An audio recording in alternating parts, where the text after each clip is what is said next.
In the past, Clinton County, Missouri was the western edge of the United States. Situated between two emerging cities, Kansas City and St. Joseph, Clinton County benefited from their growth. The Pony Express, the Gold Rush, and Western migration brought people through the county, but the population that settled here put it on the map. Plattsburg became the beef capital of the world. Lathrop was the major supplier of mules for the Boer Wars and World War I. 5 railroads crisscrossed the county, and the nation's first north-south highway ran through Cameron, Plattsburg, and Trimble on its way to Kansas City. Clinton County was home to David Rice Atchison, president for a day, James Harvey Birch, Missouri Supreme Court judge, Willis J. Wynn, president of the Cleveland Federal Reserve, and James Marshall, early leader of the Manhattan Project. Here are more family histories of Clinton County. Okay, I'm Eugene Tillman, and on my mother's side of the family, my grandmother, her father was David Rice Atchison, president for a day. And she married Madison Clark, full-blood Indian from Atchison, Kansas. And to this union, there was Kenneth Clark, Henry Clark, Jasper Clark, Edward Clark, Emmeline Clark, Blanche Clark, John Clark, Florence Clark, and the baby, my mother, Hortense Clark. And I think there were 3 or 4 kids deceased before that. Madison Clark worked for the Deadmans up between Plattsburg and Gower, and he was a harsh man, they claimed. They said there wasn't a horse that he couldn't break. And they stayed there for a while, and then they moved on up on Y Highway at Delaney Farm. They said there was a sickness in all the hogs was dying, and Delaney hired him, and he had an Indian recipe. He had them to gather all the old dead elm trees, put them in a pile, and he got some old oil and Clorox, and burnt these elm trees. And the next day, he turned the hogs in there, let them eat that dust from the burn, and it cured all the hogs. Yeah. Yeah, they talked about that a lot. And they said after that, well, Atchison had bought my grandma a house in Plattsburg, and then some of his slaves, he freed all his slaves, and another, Mr. Miller, across the street from my grandmother's place, he bought them their place. And then my grandmother, she raised all them kids. Well, the boys, after they got big enough, they worked on the farm, then they went over to Lakeland to the mule barn over there. And they talked about my uncle, Kenneth, he was the oldest, he's about 6'4", 6'5". He used to talk about, he drove the wagon that picked up all the dead mules every day.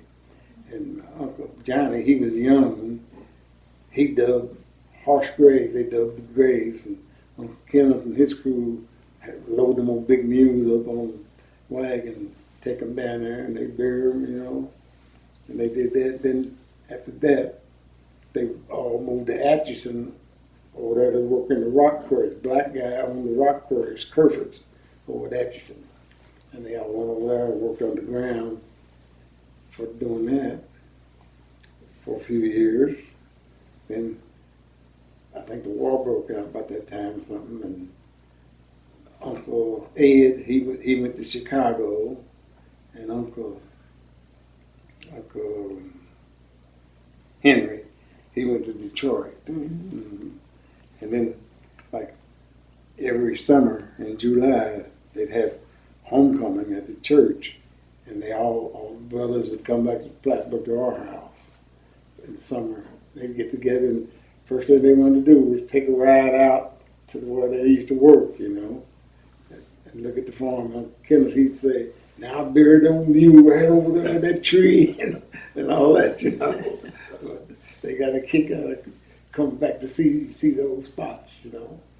And so we used to get a kick out of listening to them talk about it. Yeah. And let me see who else was the brother. Oh, Uncle Jasper. Now, he had a drinking problem here, but he stopped and went in church, and boy, he almost turned into a preacher, you know. Yeah, he was the carpenter of the bunch. Uh-huh. And Uncle Johnny, the youngest one, he left here with the newbies, Jake Newby, in 1947, and went to Kansas City with them. They had a big home down there on the plaza. And he stayed there and shoot all them years when Jake died, but his wife was there, and then she got old. She went to the hotel, sold her home, and took Uncle Johnny there, and he got to be the job at the doorman. And there's some people from Plattsburg, Dr. Spalding, lived there in the hotel where he was at. And when Uncle Johnny died, and Uncle Johnny on the side, he worked for this little Jew, Mike. Mm-hmm. He worked for him, and back and forth. And when Uncle Johnny died, they was arguing about who's gonna pay. They didn't want Dr. Spalding, he wanted to pay, and the little Mike said, "Oh no, I'll pay." That they really had a time. Philip said, "I never seen nothing like it." The money was good, you know. Yeah. So then let me see. Now Wayne Blank kid, her son Steve, he's the father of Jason Kidd, the basketball player, and now coach for the Los Angeles Lakers. Jason's assistant coach, and two sisters. They are harsh people, ain't they? Mm-hmm. Mm-hmm. Yeah. And let me see. Here's Aunt Blanche out in California with Jason Kidd when he was a little kid, basketball player, and his sisters. Where did he live? Me up at night, late at night. Conjean said, "Tell Marlo to go to the airport. I got a ticket for him. Come out for the weekend." And I said, "Okay." So I took Marlo, he just signed a $100 million contract with Nike. Oh. Yeah. And then he signed a $64 million with the Dallas basketball. That's mine. This was his first wife. Jason's first wife. With him and his first wife. Okay. Mm-hmm. His twin daughters and his son. My dad and my two sons. All those ain't in my mind. Kids are big. Yeah. Mm-hmm. Because it wasn't that many others. Uncle Ed's kid. Well, Carolyn, I guess she's still living. I think so, but. She's a nurse up in Chicago. Mm-hmm. Yeah. And that's about it on the Clark side. Now, on Tillman side, like I was telling you, that he owned, I think Mr. Berman told me it was 7 acres. And his wife there, the picture I showed you, she was a midwife. She delivered all the babies all around. All the old corners. Mr. Burns and all of his family. And I worked for people up at Stewartsville. I can't remember who they were, but they'd always say, "You came to marry Tillman?" Yeah, that's my great grandma. She delivered all our kids, you know. Said she'd get on train, 3 or 4 trains went through Pyramid at that time. And she'd get on the train, go as far as Bethany. Yeah, and she'd have a paper wrote down on when they would do and everything. Yeah. And she'd make, he said, Gene said our noses would be running in the wintertime. Didn't have no medicine for them. She'd go out in the springtime and have him and his brother, she'd point out the weed that she wanted. And they'd get that weed and go down on the creek, get some more weed, and then she'd get some honey. And he said she'd make that cough medicine. I tell you could go to bed at night and wake up the next morning, you'd be dry. Yeah. He said that, and she had some stuff she'd rub on her chest. Yeah, goose grease, that's what it was. All the grease from a goose, put it on the stove and let it melt down, you know, and rub that all on your chest. And my grandpa used to do that to me. I'd be out sled riding, get my pants all froze, you know, get a cold, coughing. Grandpa come up and grease me down with that. It would straighten me out. It really would. Yeah. But let me see. Then, yeah, she was the shoemaker. And Daddy said she wouldn't miss no church. And she had 2 sons living in Plattsburg. She wouldn't go, she'd come with her basket. She wouldn't even go eat off her sons or nothing. She was independent, you know. She would teach him. Said a lot of times she'd be teaching Sunday school, somebody'd come up in horse buggy, you know, wanting her. Hey, Mary, come on, we gotta go. He said she'd have her stuff and she'd go. Yeah. Deliver a baby or something, you know. Yeah. And then after that, let me see. Oh, yeah, Simon had the horses. Okay. I think Mr. Berman told me sometimes he'd had 10 or 12 horses. And he said all of the farmers getting ready to ship the cattle had to go to Stewartsville, drive them to Stewartsville. He said there wasn't no fences. And might be 6, 7 farmers meet, you know, we meet them, herd come in there. And he said, we'd rent the horses from him, from Mr. Tillman there. And he went and said them horses, all they knew what to do. And he said, my dad, I'm a little boy, I'd be up in the wagon with Dad, because we'd go to St. Joe once we leave Stewartsville and get groceries, bring back the groceries in the old covered wagon, see. Yeah, he said that. I said, you mean tell me how long would it take you? Oh, he said it wouldn't take him. There wasn't no fence. You just go on across. You knew where the bridges were. Tell him up to the barber shop. Tell him, yeah, he said that was really something. He said, yeah, we'd go right up there in St. Joe and get groceries and come on back. Yeah, have all the cattle in the penned up in the stockyard, and guys load them on. Yeah, take them on to St. Joe. I said, man. Yeah. And let me see, that's my grandfather there, Tillman. He's the one that came from Kentucky and gave him his freedom, his colonel did, over at Leavenworth. And he came in this area, he gave him, I guess he gave him some good money too, you know, to buy that little patch of land. Yeah. And Grandma, let me see, what Daddy told me how she died. But now they had 8 boys and 1 girl, and they buried up. Most of them buried up at Pyramid at the cemetery there. But their headstone is there. Simon Tillman and Mary Tillman, and they had 2 twins. I forget what their names was, but on their headstones, they said that they died at 18 or something like that. Had some kind of fever come through up there. And wasn't no cure back in the day, I guess, you know, and they died from that. And then we had Lowell Tillman, my cousin's grandfather up from St. Joe. He's buried there. Then we had a cousin over later, George Tillman, who did all the plumbing work around over in the area. His father is buried up at Pyramid. But Dennis Tillman, my grandfather, he's buried out here. And then Almer Tillman, he fought in World War I, and he brought back his World War I rifle, had the bayonet on it, you know, everything. Daddy was gone. I used to get it, go on the playground, take the bayonet out too, show it off. And so, Didn't Tillman have a brother? yeah, oh yeah. See, the one, and then they had one brother that didn't want to be no farmer or nothing. He caught the train, hopped the train out of Plattsburg, Mm-hmm. and they never heard no more about him. I was in the VA hospital back in the 70s, and this guy, nurse, come in there, male nurse, big guy, black guy from Arkansas. He said, "Tillman?" I said, "Yeah." He said, "Man, you got all your kin people right there in Chandler, Arkansas." So they own the grocery store and the general store. He said, I said, "No, I don't have no." He said, "Oh, yes, you do." He said, "You're a spit image of them."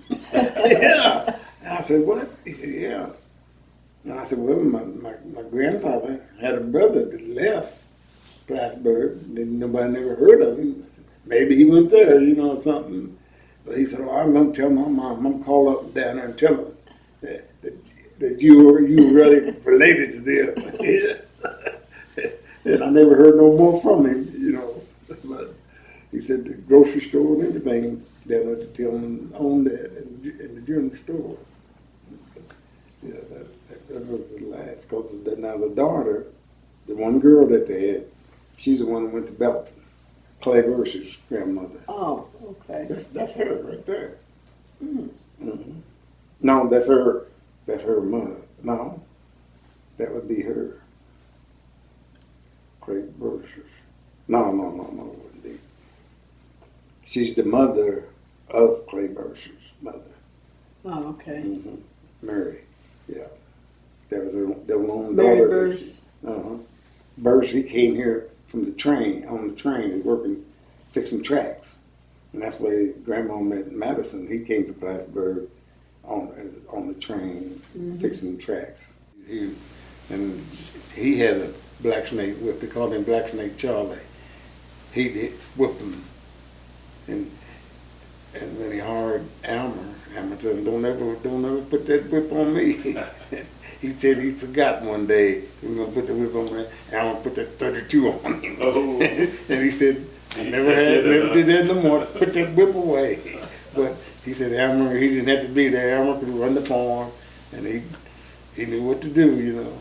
Every morning, he said I didn't have to worry about Elmer. Yeah, we went up there and did some concrete work. I was about 14, 15.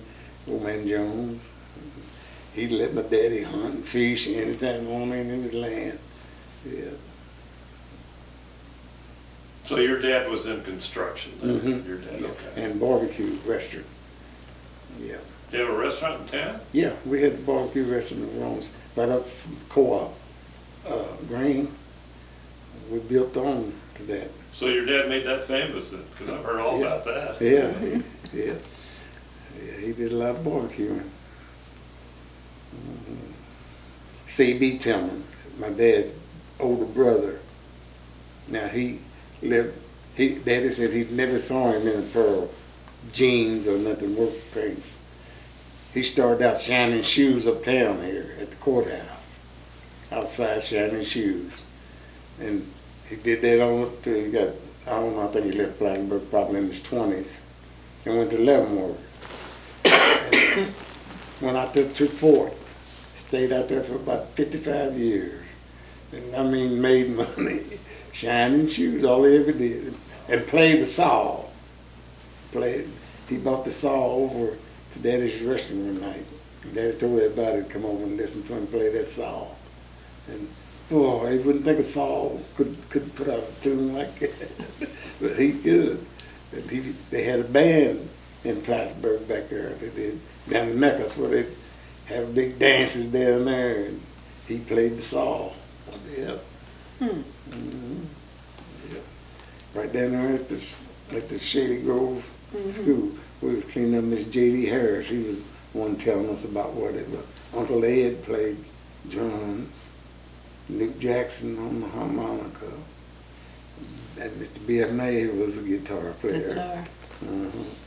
And Mac Grayson, He was violin, think it was, yeah. They said all the blacks down in Clay County, they'd come up, John the Graysons, all them, and the Carters, and all of them, they'd come up for the big dances. Yep. I guess it's something back in the old days, you know. How the transportation, said all of them, they'd bring bootleg liquor and everything. And said them Graysons, all of them be drunk in them Carters. Turn time to leave, said they'd all be out, just let the old horse take them on down the field. The old horse knew how to get back home.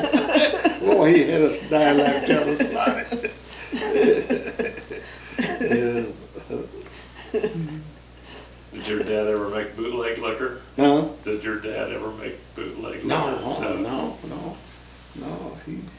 He always did the cooking. He worked at a joint they had in Plattsburg area, Wade Tobin's place. And Daddy started cooking as a young guy. He was big. He weighed about 250 when he was 17, 18-year-old. And they showed him how to barbecue, and he barbecued everything. And then Daddy got stationed in India in World War II. Well, he was with Melvin. We got the picture of Melvin Grayson, George Grayson, my dad, and the guy in St. Joe. And they had a white guy that was doing the cooking. No, Colonel said, we can't stand this food. So they said, hey, old Tillman said he can cook. They said they're eating lamb, you know. And so Daddy said, Tillman, can you cook? And Dad said, oh, a little bit. Well, you're going to be the new cook. So, promoting you to sergeant first class. And Daddy said, woo. He got sergeant, and he fixed that lamb and said they made him some barbecue sauce up and put it all over that. Said, all them guys eating that lamb, then he got some horse meat too. And he put that on that horse meat, and them soldiers was eating that horse meat. They thought it was real good eating. So, I don't know too much more. This is, let's see, on the ground, see all of the boys. Yeah, on Tillman's side, yeah. Low. He was a horse. Now, he was the one that was a horseman. He was up to Stewartsville. Low Tillman, that's our cousins up St. Joe, their grandfather. Because they told us all, said, up at Stewartsville, we was working for the brother's name. Brother's names. Right there. I can't think of their names now. But they told us about Low Tillman, said, oh, he could really break a horse. Yeah. Said he was really talented on that. They got tired doing it and moved on to St. Joe to the back of the house. And that's where he raised all the rest of his family there. And that's about it, I guess, as far as. And you worked in construction Oh, yeah. since you were 13? 13, mm-hmm. 13 to 73. Until I was 73 years old. Yeah. And was it always concrete work? Or? Concrete, block, and brick construction, yeah. Mm-hmm. Yeah.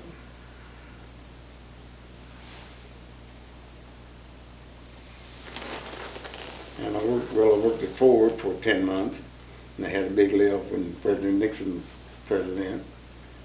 And then, when I first come home, I said, oh, I'm not going to stay in Plattsburg, because buddy of mine said, man, come on, ride with me with General Motors today, hard.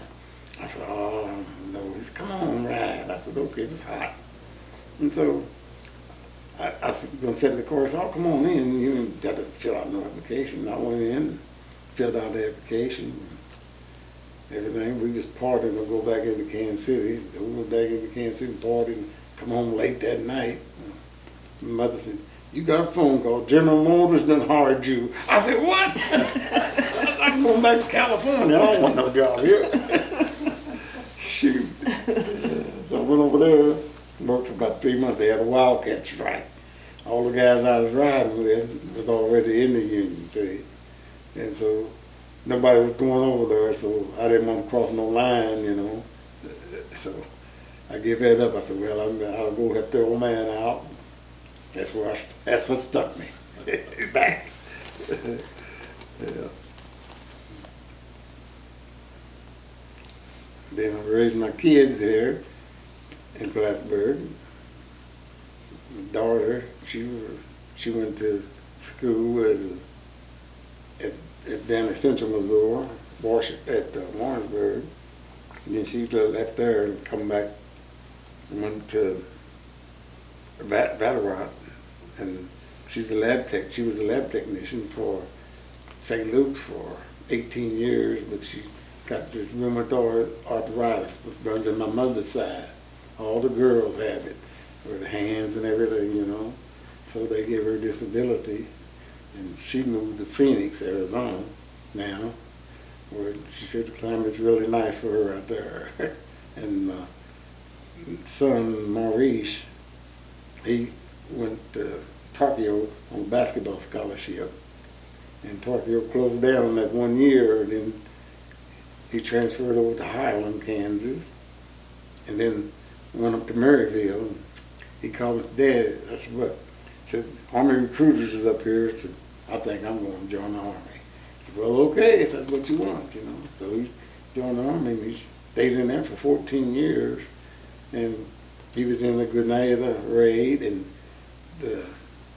the war in Iran, Desert Storm, and all the bombing and everything. He got to where he was a cook. Daddy used to tell him, oh, how about cooking? That's what he wanted to do, you see. And all that was burning those, he got to where he couldn't smell. Yeah. And so when the war was over, he called me. And Daddy said, they're gonna put me in a truck with 2 privates. I got this 3/4 ton truck full of rations, and I'm going to feed the troops. And he said, it's something to see. All these guys, them guys are on fire. He said, boy, the Air Force and Navy planes have really did a job on them. These tanks is all on fire. You can smell the dead bodies, you know, burning. Oh, he said, some of them ain't got no legs on them from them bombs. Yeah, so after that, by the smelling, they sent him to up at New York at I can't think of the base up there. And well, they sent him to the not Mayo Clinic, but the next one for the GS, and that's when the doctor said they give him a medical discharge. So he got a medical, and he come to Kansas City to the VA. They said, we think we got a man over at the KU who can help you. And went to the KU, and they went up in his nose and took off a little of his brain, looked like to me, but it brought him back to where he could smell. But he has to take some kind of treatment there to flush it out now, you know. And he worked for Ford. Well, my youngest one, Marlo, he got a scholarship for football to Boston College. He went up there for 2 years and tore his knee up. They called me late at night and told me, well, his football days are over. So he just might as well give it up. We can't help him. They can't help him no more. So he come back, and Missouri Western said, oh, we'll take him, make a defensive back out of him. So he went up there, and he graduated from there. And as he graduated from there, he went into pipe fitters. He's a pipe fitter for 10 or 12 years. It got so hard and heavy, he said, I'm going to put in for Ford. So he put in for Ford, and he's over at Ford now. Both of them are working Ford. And, yeah. Then I got another son, that's Mickey Grimm. He's older than them, and he's retired out of the Army, and he worked for post office down in Louisville, Kentucky. So that's my 4 kids. Was there anything that you wanted to say, Leon? Me.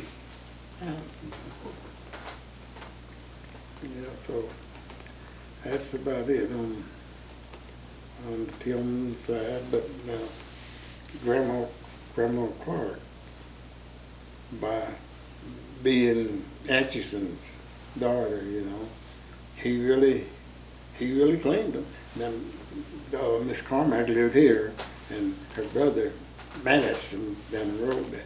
He'd come up to Grandma's, and I'd be putting school, her property, joined the school, and I'd be playing up there, playing ball something up there all the time. And just soon I see him drive up, oh my, I know I gotta go down here.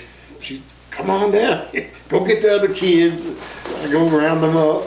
We go down to them, sit around. He'd tell us all family history, you know, about his side of the family and everything. But we was too young to really, I'm anxious to get back up there and play. And then he'd take me, and I'm gonna take you, we're gonna go out at the farm. Oh my, he drove straight in the center of the road, had trucks running off the road down Sea Highway. Daddy finally stopped it, gee, I don't want you riding with him no more. He buying them new Pontiacs uptown, and then I'd get out, and then he had me open up the gates, you know, and I'd open up the gates and we'd go in, and he'd tell me, one of these days this might be your work, you know. Yeah.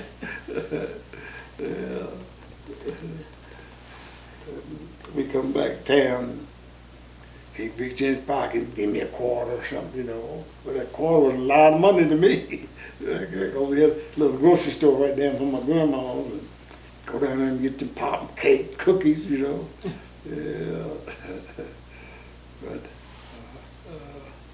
Miss Carmack had a granddaughter that played the piano, and she would give my older sister piano lessons on Saturday, and I would have to walk out here to this house here.